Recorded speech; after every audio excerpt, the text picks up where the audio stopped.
you want to be second? Why are you not with, like, Claire or something, babe? I don't know. Just by yourself for fun. Okay. Just asking. If you want, like, more stuff on the...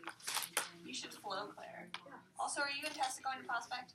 I'm not going to Prospect. I don't think. I mean... I don't think Tessa knows that. Yeah, did you, like, have this discussion? I never talked with her about it. Did she say that I was going? I think she said she wanted to go or that you might be going. You should probably talk to Tessa. I don't think So I'm that we going. can find her another partner if she really wants to go. Communicate and let me know. Also, people who haven't been answering my emails, answer my emails. I'm gonna eat half because Grace demolished the other half. Like a week ago, and no one responded. Literally no one. Regarding My what? world. Wait, I emailed like 25 people, and none of them responded. Lily, what's the deadline for signing up for Prospect? Next week. Because the entries are due May 10th. I don't think it's going to... What's that? Oh, Grace needs to tell me she can go there next week. Because the entries are due May 10th, but I'm just worried it might fill up before then, so the sooner you can tell me, the better. I'll see if I'm... And then, Daenerys, if you could just send me the name of the EV girl, because I have everyone signed up who sent me sign-ups. Okay.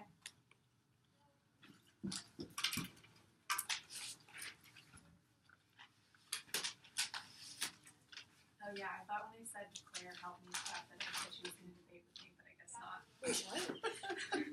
Claire, go debate. I didn't... Okay. I didn't notice... Okay, sorry. Because she had Grace and I was like, oh, he's talking. Grace leaves pretty early usually. Do you want the rest of that? Do you want the rest of that cookie? Prince Claire, get a desk. No, Claire. I'm fine. Claire. It's not fine for you to sit on the ground if we have to sit on chairs. What? It's gonna be some... Essentially, Perlin would lie on the floor and float if she could.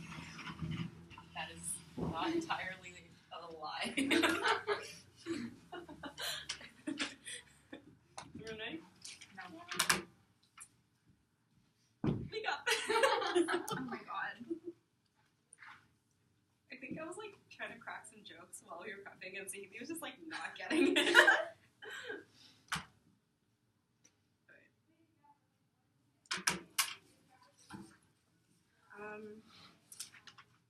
I begin, I want to thank everyone for being here to make this debate possible. Thank you to my opponents. Thank you to my partner.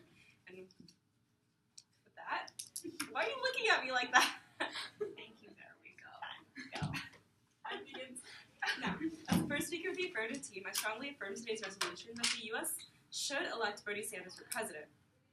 Now, the affirmative team defines the U.S. as the people of the United States through the process of, voting, because if the USFG were to come in and elect Bernie Sanders, that would not necessarily be what the government does in terms of elections, and we would not be a democracy. We weigh this under the standard of net benefits, and our plan is normal ways and means, so through, voting, the whole voting process, in which we will elect, or the U.S. will elect Bernie Sanders for the 2016 presidential election. So what this means is that in this debate, we don't necessarily need to prove that Bernie Sanders will win. We just need to prove that Bernie Sanders should win and that he's a good candidate. Because there is absolutely no way that we can tell whether or not he will or will not win. That is simply not part of our burden under the resolution. Okay, with that, moving on to our first contention of equality. So Bernie Sanders has been an advocate for equality and primarily racial justice. He has a comprehensive racial justice platform, which includes physical violence, political violence, legal violence, and environmental violence. Under all the racial injustice that's happening, in light of all the racial injustice that's been happening in our country over the past few years or so, he has a comprehensive plan that includes demilitarizing the police forces, investing in community policing rather than police forces, and making election day a federal holiday so that people who are perhaps cannot leave work or cannot leave work and go vote, can vote because it's a federal holiday. Hi, Grace. And as for environmental justice, he plans to promote promote cleanup efforts in communities of color, as well as more efforts towards like equality in just racial injustice that's happening in our society. Good things. Additionally, he promotes monetary equality, will stop corporations from moving overseas. He's socialist. He doesn't like capitalist companies because they're awful, but he is a democratic socialist. Whatever. Anyway, is there anything else you want me to say on this point? College. Oh, and also he's for like free college because as we'll get on to our third point in our millennial voters point, that is extremely important because currently in the status quo, college is extremely expensive and it's very difficult for students, especially in low like socioeconomic statuses, to like get further education that is not only good but also like cheap. Okay, moving on to our second contention of his track record. So throughout his life, Bernie Sanders has been a constant advocate for like justice and the stuff that we want, democracy. Yay. Okay. In the 1970s, he was part of the anti-war Liberty Union Party. He was involved in the civil rights movement and was like civil rights movement protested with like Dr. King, I think. Sure, pretend that happened. Additionally, he has government experience and has been in the Senate for 8 years. And during these 8 years, he has managed to pass. Managed to pass a lot of like really good stuff. What is this really good stuff?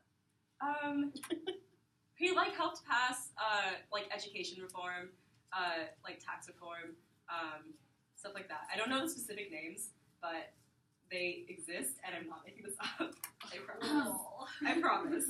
Okay. He also supports in his voting record, he's supported like 20% of national security, 18% of health, 11% labor, and like 9% education. So like clearly his votes are like prioritized. Yeah. He also overturned the Citizens United ruling, which was when which basically meant like when what does this mean? Okay. He overturned the Citizens United ruling, which is something about how corporations are bad and they did bad things. I don't really know exactly what happened because I didn't write it down, but they did bad things. Bernie Sanders overturned it, and the Citizens United Act was like a really important thing. You know what? I'm gonna move on. This is track record. Also, he proposed that he proposed a carbon tax that would fund climate. Blah blah blah. Okay, basically what this means is that Bernie Sanders has had a consistent track record in the past and will continue to do so during his presidency. Therefore, he's going to be an extremely beneficial president in our current issues, like current domestic issues, as well as like possibly foreign issues. Who knows? Do you have anything on that? Maybe. I'll get back to you on that. Final contention. Final contention of how he of the millennial vote. How the millennial vote matters. So millennials are like voters from the ages 18 to 34. And Think Progress reports that 36% of the eligible voting pool in the 2012 elections was from millennials. So clearly, there's a huge amount of the younger generation going out and voting. And Bernie Sanders has a higher Bernie Sanders has utilized this and created a grassroots movement that has fueled his campaign since the beginning. They write most of the political currently in the status quo. Millennials write most of the political commentary, as well as they are responsible for grassroots organizing, which includes Bernie Sanders' campaign. And they've grown up in an economy where the middle class is no longer secure. So the Pew Research Institute, I don't know what that is, important, reports that it was the first that millennials are the first in memory to experience debt, poverty, and unemployment. The fact that Bernie Sanders has a movement of volunteers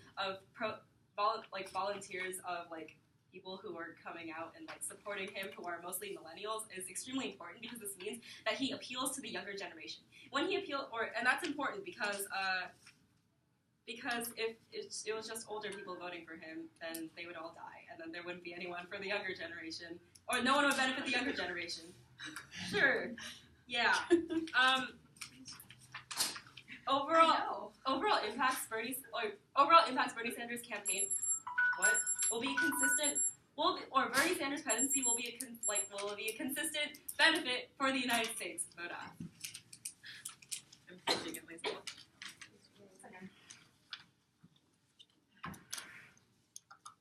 Did I say it?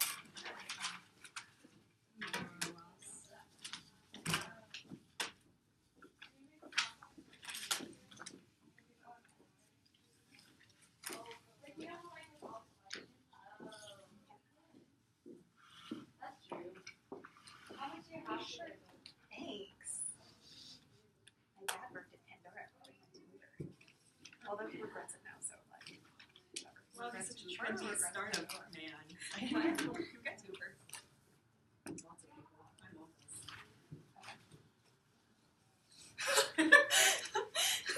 I'm gonna eat the last cookie. Does anyone want it?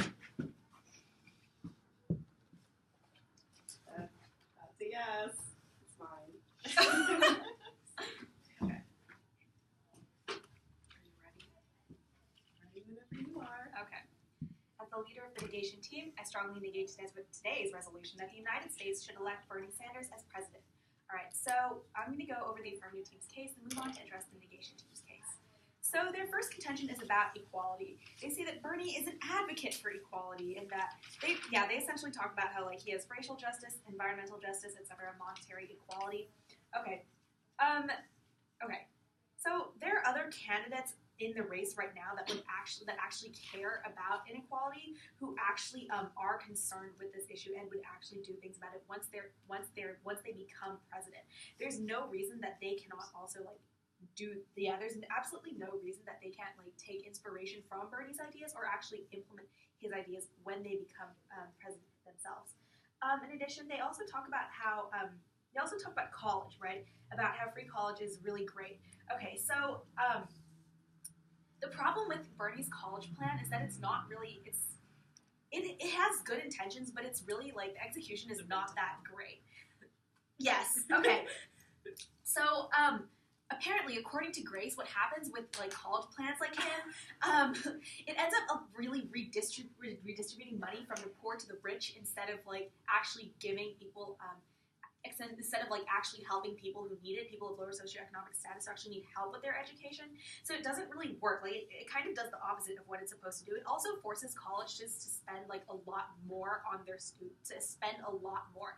So essentially what we'll see is that there's going to be an increase in expense. And in addition, if it's free college, that means that the cost goes back to the taxpayers, which means that our taxes are going to be like crazy. And that's not only for college, right? He's also going to implement a bunch of other stuff like healthcare and like healthcare reform and all that. And while it's really well intentioned, that cost could be extremely high and detrimental. Okay, so moving on to the second contention about track record. He's anti-war, he's civil rights. That's great. There are also other candidates who are anti-war and also pro-civil rights. Like which one? Like which one? Sorry, that was a What? question. Do you accept my No, I don't actually. Sorry. Okay, yeah. What is Citizens United? That's okay. Anyways, they tell you that he's going to have a consistent track record and that he's going to continue during his during his presidency. Sure. Okay. Let's go into the third contention about how the millennial vote matters. Okay, so Bernie is actually losing the vote in other populations. For example, I believe in one of the states he didn't really get the vote from the African American population. So while he may have like a strong, like he might be supported by the millennials, he's not actually supported by other populations, by people who are maybe older or people who are people of color. Like 36% is not the majority of voters, and it's not like they're all voting for him. There's still going to be some who are going to be voting for Hillary. So he's not going to automatically get this 36%. And if you don't believe me, like Hillary Clinton like is winning a lot of the primaries. Like you just have to look outside, look at the newspapers. Yeah. Okay. Okay. So let's go to the negation team's case. The first contention is about bad foreign policy. So Bernie Sanders really doesn't have any experience with foreign policy. Like, he's never had a position that deals with foreign policy. And so as a result, when he's asked questions about things like Afghanistan or ISIS or North Korea or like cyber attacks from China and Russia, he really doesn't have anything to say. He kind of deflects those questions. He never directly answers them, and his positions are essentially very vague. And in addition, he hasn't hired like any experienced foreign policy advisors. He doesn't really have a foreign policy team in his campaign. And so what we see is that that's pretty much going to be disastrous for the United States, like if he becomes president and if he actually like has to deal with foreign policy. He clearly doesn't have anyone who's going to deal with it in the first place. And second of all, he doesn't have any ideas on how to deal with it, and that could be bad for us in the long term, especially with a lot of the really delicate situations that we have right now with Russia or in our strategies with dealing with ISIS. It could lead to a lot of mistakes abroad, like deaths from deaths from wars, or just not being able to respond adequately to China and Russia, and therefore letting these other countries get overrun or something. Okay.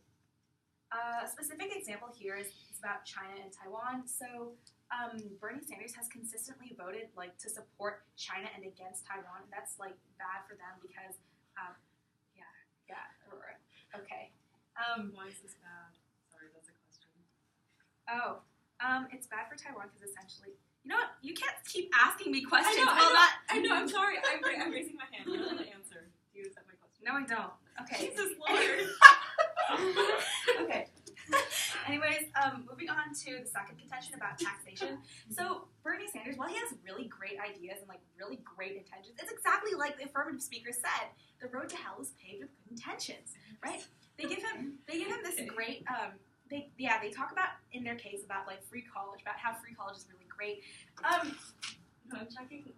Is this under her first contention? This is my second contention. Okay. Anyways, so according to the Wall Street Journal, the cost of like implementing his plans would be $18 trillion. And so what happens is that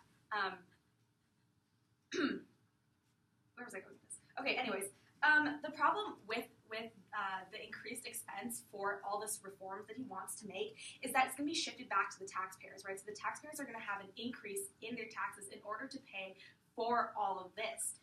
And so you might look at other countries and be like, wow, it's so great over there, but at the same time, like they have really high taxes. That's pretty great, right? That means that and so the impact here is that more people they don't really have money to like put back into the economy because it's kind of just going to taxes.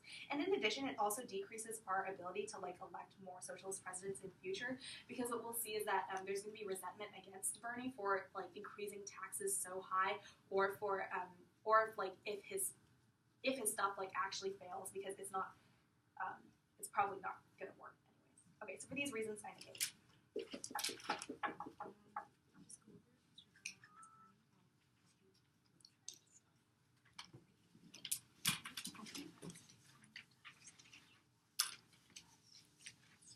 Sorry.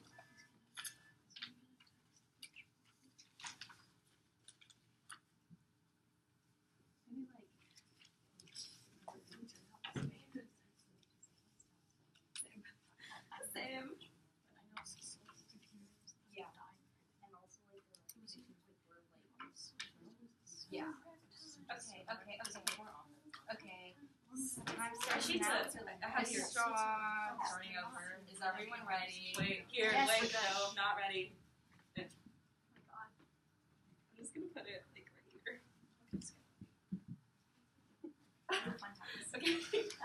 It's really warm because I was wearing it. I know. I figured. Alright, go. Time starts now. I strongly affirm today's resolution that the U.S. should elect Bernie Sanders for President of the United States. Now, so since we set the criteria on its net benefits, the burden of the affirmation team is to prove that electing Bernie Sanders as president would bring more benefits than it would harm. So now I'm going to be going over the affirmation case with this in mind. So as to our first contention of equality in terms of race, environment, and income, they claim that other candidates would be doing this as well. They have not refuted in any way the fact that Bernie is accomplishing these reforms through his plans and his policies, and they've not disputed that this would happen. So extend our point of equality, it still stands. It has not been refuted. So pretty much Bernie Sanders is going to be fighting to bring forth racial justice through his platform of demilitarizing police, making Election Day a federal holiday, working towards cleanup efforts. And what this means is that people of color and minorities feel that they're more a part of a country. Feel like they're a greater part of the country. There's more equality. They lead better lives. And also extend that Bernie Sanders will be working for climate reform.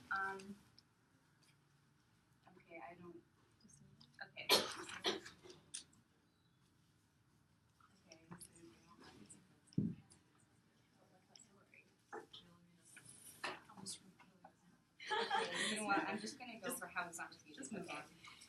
Okay. Extend how Bernie Sanders has fought for the environment through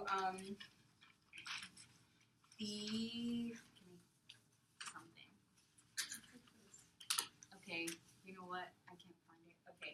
Extend how Bernie Sanders has fought against income inequality through his policies such as making community college free for everyone. Extend how he has been working to stop corporations from moving overseas and essentially evading taxes, and how he plans to increase the minimum wage and invest $1 trillion over 5 years to rebuild our infrastructure. So they haven't refuted this. They just said that, oh yeah, other candidates are doing this too. They have given no reason on this that Bernie Sanders would be bringing any detriment through this. So just because other candidates aren't doing it doesn't mean that it refutes our point that Bernie Sanders is bringing forth equality. So, yeah.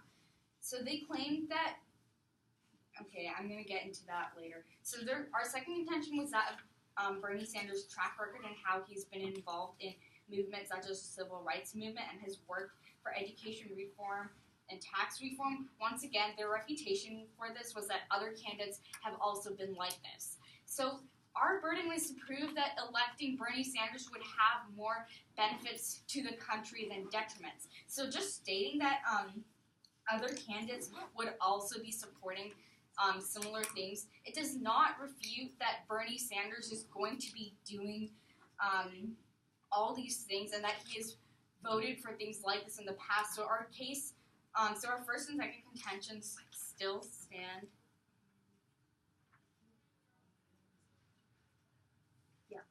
I know. Yeah, so our first and second contentions still stand, and Bernie Sanders is going to be doing this, and they did not refute or contradict that these plans would be put into motion. So extend all the impacts of this, the people that are saved, and the poverty that's eliminated. So yeah, as for our third contention about millennial voters, they refuted that Sanders wasn't popular among people of color or the elderly, and that Hillary is winning. Although Hillary might be winning, what we must look is the impacts of if Sanders would be elected, because that's what we're looking at in the debate. So what we see is that although Sanders might not be popular among the elderly, the truth is that the millennials are going to become the next big group in power. So we need to make the millennials feel as if they're valued and their voices matter, so that we see greater voter turnout and political participation in the future. So if Sanders is elected, we'll see that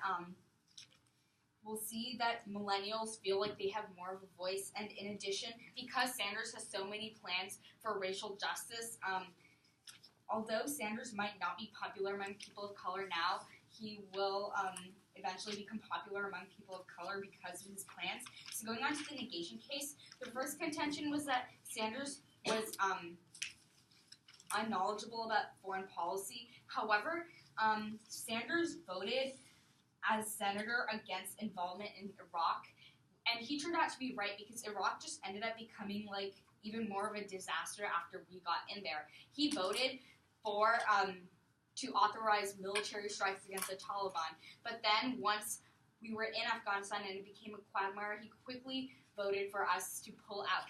Sanders shows himself to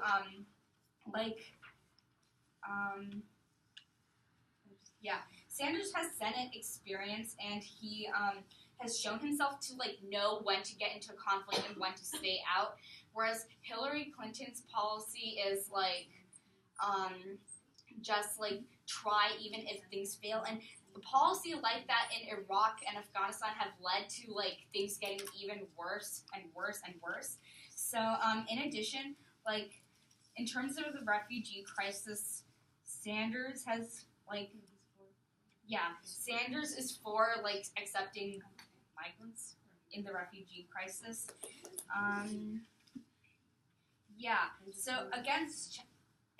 About China versus Taiwan, this is good foreign policy because otherwise China would get angry that we were opposing them, which would lead to more tensions. So Sanders shows that he is knowledgeable about when to piss other countries off and when to like not. Okay, so as to their second disadvantage of like implementing the college plan, which would lead to like $18 trillion. The thing is, if we don't, this debt is going to be burdened on an individual. What we're just doing is we're having the same amount of debt we put on the government, which is better because the government's better able to pay off, and this can be done in the future. Okay, So, yeah. I'll help you. What did you say? Taxation. Sorry. You should have been flowing. I was. She said that it's the government's gonna have that. That's all I heard. Right, the government's gonna have debt. Cool. Doesn't already.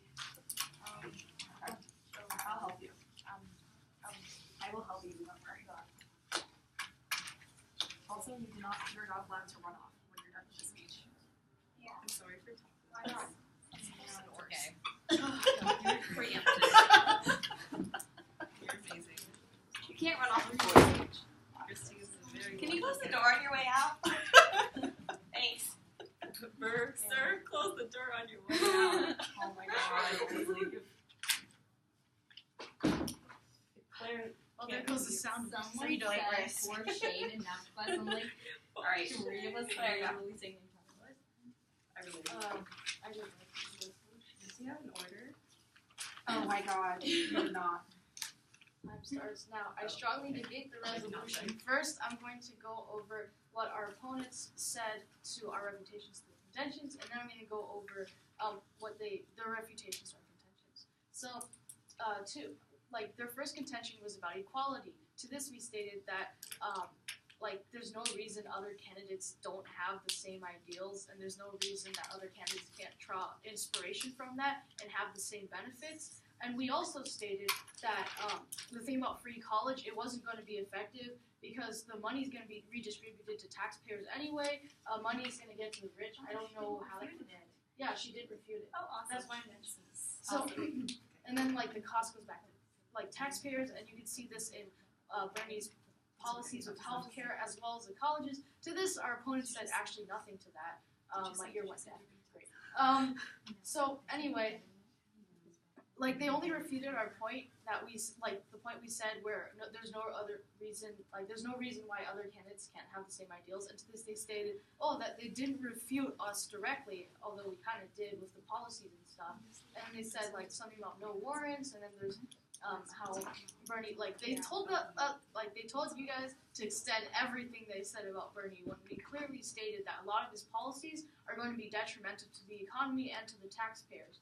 So I'm going to actually keep the point about how there's no reason why other candidates don't have the same ideals. It's not like Bernie's the only one who likes equality, right?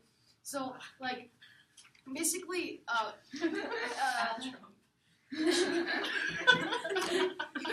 stop using the Trump card.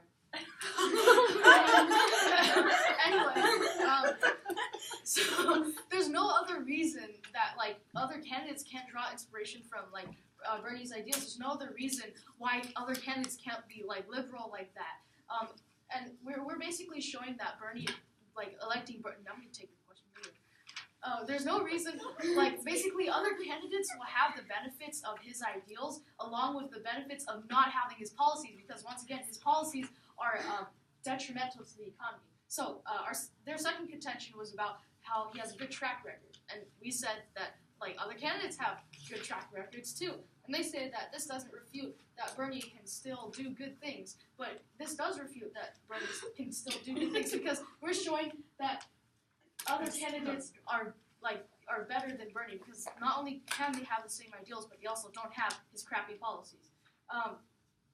The third contention was about millennial votes and how younger people are important. To this we stated that Bernie's losing votes in other populations, including the African American population. To this, they stated, "Oh, millennials still matter. They need a voice." And like they're basically saying that we should override all the other votes and just look at the younger generation, which is not particularly good because we're taking people's voice away. Last I checked, this was a democracy. So basically, and then they stated that, oh, once Bernie gets into office, he's going to be popular amongst the minorities. There's no warrant for that. Not only that, but we also prove that, since his policies are so economically detrimental, they're going to make people opposed to him anyway. As my partner stated, with all the whole thing about how people are going to view socialism badly because of these taxes. I'll take your question later if I have time. And so, basically taking the voice away of older populations that still, of course, matter, right?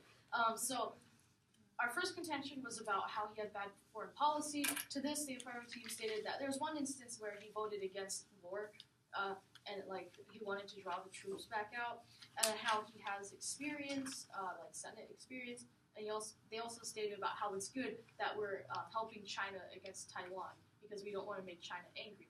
Now, and then stuff about accepting refugees. However, I'd like to point out that Hillary's also accepting refugees, so no reason why she's a candidate as well.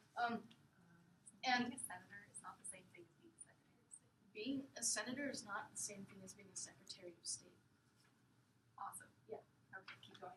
So anyway, also, the thing about knowing when to piss other countries off and knowing when to stay out of conflict. Speaking of pissing other countries off, never mind. Ignore that. Okay, so our second contention was about taxation and how taxes will be bad. I didn't really hear what they said about this, but I heard something about the government will share the debt, and the other team basically just acknowledged that there's going to be debt as a result and economic detrimental effects as a result of this, meaning that they acknowledge that his policies are going to be ineffective and then that they're going to hurt overall. Although they state that the government may share the debt with the people, I think the people are still going to be taxed pretty hard due to this. Take your question later if I have time.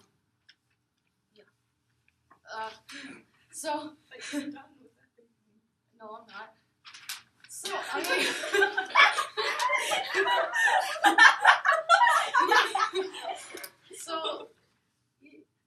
So just to clarify about what debates about, our opponent seems to be thinking that by one of our main arguments in this debate is about how other candidates have the same ideals and thus they can do the same thing that Bernie does but more efficiently. But our opponents misinterpret this as we're saying that Bernie's not going to get elected and he won't do any good. We're saying that other candidates can do more good, and we're also saying that it's important to look at the votes of other populations as well and not just young people. Because, old people matter too, which is important. In fact, Bernie is an old person. So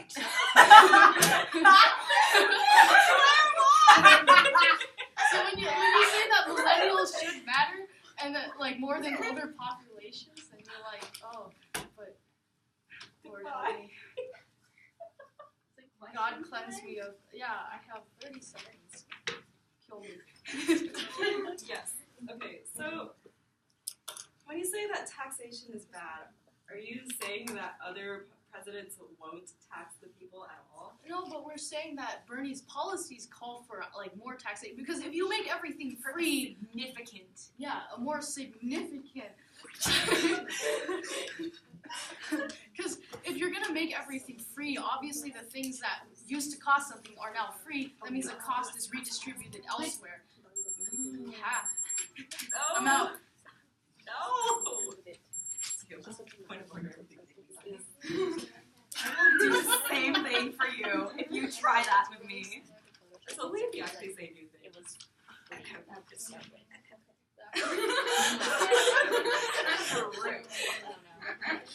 Your partner says shady. No, I tell her to say all the shady. Oh my gosh! You're the shady one!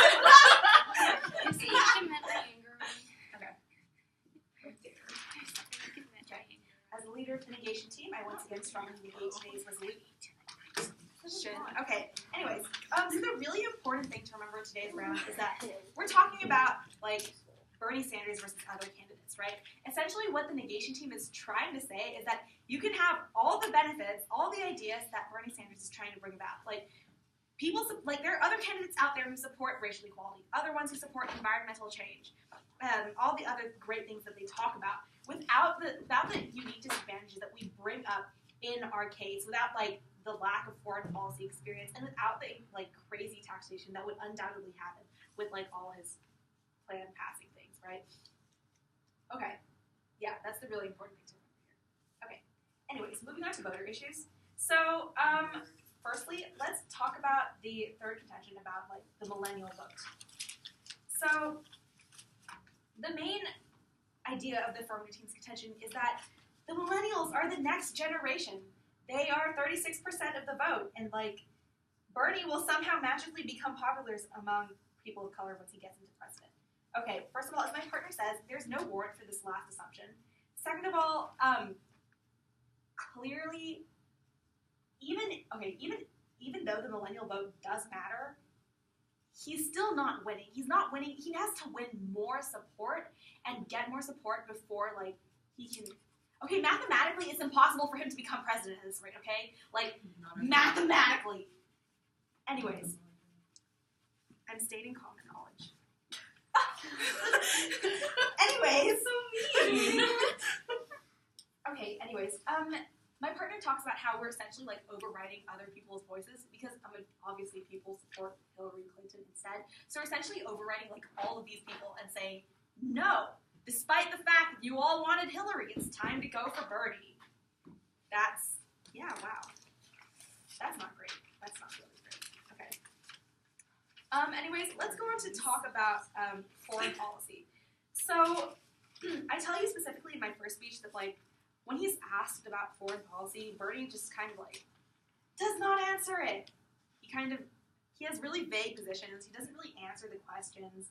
He doesn't have experienced foreign policy advisors on his campaign or people that he, like, talks to about foreign policy.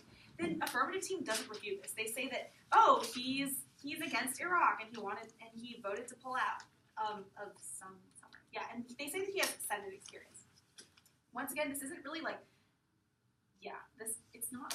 Okay, also this whole, like, refugee crisis thing, like, please, don't. Anyways. Like, no, what I mean by that is that, like, Clinton also wants to accept refugees. Like, if we were going to think about this, if we're going to look at this, like, Clinton versus Sanders, like, Secretary of State is not the same thing as being a senator. Like, I don't, okay, anyways, okay, okay, yeah. Essentially, they don't refute, like, all this really important stuff that I say in my first speech. They just kind of, like, ignore it. And, yeah, okay. Finally, let's talk about taxation. So, as I said in my first speech, Bernie has great ideas and great intentions, but the way that his reform will be implemented is not really that great. Because essentially, if we're going to look at precedents in, like, other countries, we see that in order to pay for all this amazing, fabulous stuff, they also had to really increase taxes and make people pay a lot of taxes, and that's also not good. Like, what did they say? They say that apparently they said that the government has debt, which, like, yes, it's going to have debt in either situation. It's just going to say more. Yeah. Okay, I don't know what Claire said either. Anyways, I don't know. I don't understand what I wrote in my flow. It's like people will still be taxed.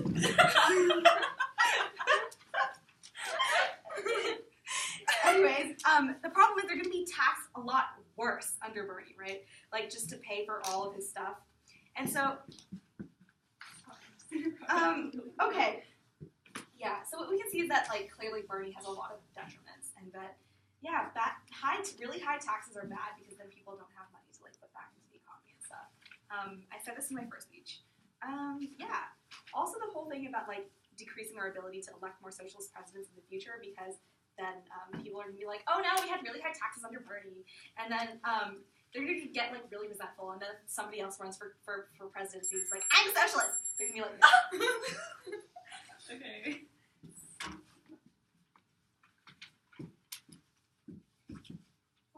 Word. Okay. Sorry. what was that? Okay. I'm gonna go. I don't know what that was. It means my pants are not fitting. Okay. Brief overview that probably doesn't need another page. Don't waste your paper. I'll go to the disads. Like, I'll talk about the disads a little bit. No, yeah, okay, whatever. This doesn't matter. It's lay. Whatever, who cares? I'm just gonna go with the flow. No. I love that joke. I'm just gonna. It'll make sense. I'll go neg out. We had Monday. Okay, ready? Everyone ready? No. Yes. Overview. Whichever team can prove to you that, or if the only thing the affirmative needs to do to win today is to prove to you that Bernie Sanders should be the president. That's all we need to do, okay? Great. Cool. With that being said, I'm going to prove to you why Bernie Sanders is really freaking great. Overview done. Okay, on to framework. They conceded that we don't need to prove whether or not Bernie Sanders is or is not going to win. Therefore, our whole sheet about the minority vote, yeah, whatever, that doesn't matter. Doesn't matter anyway. It doesn't matter. Plus, all their reputations for defense. I'll go over it when I go over the line by line. Whatever. Look, jargon. Okay. Moving on to their point. Moving on to their first disad. Okay. They just tell, like, they try to tell you that Bernie Sanders doesn't have any foreign policy experience. However, we tell you that he does. He has Senate experience, and though this may not compare to whatever Hillary Clinton has, clearly he knows what's right and what's wrong. We're telling you that Bernie Sanders would be a better president because he has better judgment. My partner tells me that Hillary Clinton voted for the Iraqi war, which caused like millions of lives lost, a bunch of stuff like that. However, Bernie Sanders voted against it. Look at that! Whoa. Foreign policy. Okay. Oh my god. Foreign policy. Whoa. Okay. Also whatever. Like, okay, Hillary Clinton can support the refugees, but like they completely dropped our turn on the China-Taiwan thing, which basically means that Bernie Sanders knows foreign policy because he knows that China's gonna get really pissed off when we try to oppose China annexing Taiwan because there's currently sorry, I'm Taiwanese. Okay, sorry. Currently, there are tensions between China and America right now, and preventing China from annexing Taiwan, which is what China wants to do, is only going to make China even more angry, which means there's going to be more anger. This is whatever. They dropped this. Whatever. It doesn't really matter anyway. Taxation. Debt is inevitable. No, but also all other candidates are going to include like some sort of taxation. My partner comes up here and okay, the negation team tries to tell you that everyone's gonna be like taxed heavily. Everyone's gonna be like really. Everything's going to be bad. However, the point my partner is trying to make here is that when the government has the debt, it's better than individuals having debt. When individuals have debt themselves, it's harder for them. It's harder for them because they're individual people. They may not have as much money as like the government does. The government has more like control over the money. Therefore, it's better if they have debt. If they hold the debt than the citizens. Which is why Bernie Sanders is great. Yay. Equality. Okay, yeah. Their whole point about how there are other candidates that are actually conservative Bernie's ideals. Yeah, okay. They provided no other person who does this. Lol. Okay, whatever. But also extend the fact that I don't know what Sahithi said actually. extend the fact that he has like a comprehensive racial justice platform that only Bernie Sanders can do because clearly other people can't do that. Okay, but for community college, same thing. Government debt is better than individual debt, which is what Bernie's tax plan basically does. Right? Yeah. Okay. So this whole good intentions thing, yeah, he's good intention, but actually he's gonna do like this. Cool. Track record. Extend the whole Iraq war argument from the next side because like Hillary Clinton I can't say a bunch of things because that'd be new, but Hillary Clinton is basically bad and Bernie Sanders is obviously better. Woo. It doesn't change the fact that Bernie Sanders has had a consistent track record in the past. They also don't bring up any other presidential candidate that would be better than Bernie Sanders, or that would be better for Bernie Sanders. Therefore, you need to assume that Bernie Sanders is the best candidate because they have no one else. They have no one else. We already tell you. On their dissents, we already tell you that he has, even though he doesn't have as much foreign policy experience as other presidential candidates, he still knows what's right and what's wrong. He knows how foreign governments work. Whatever. Taxation, yeah, his taxation plan is fine. It works. Whatever. Go down.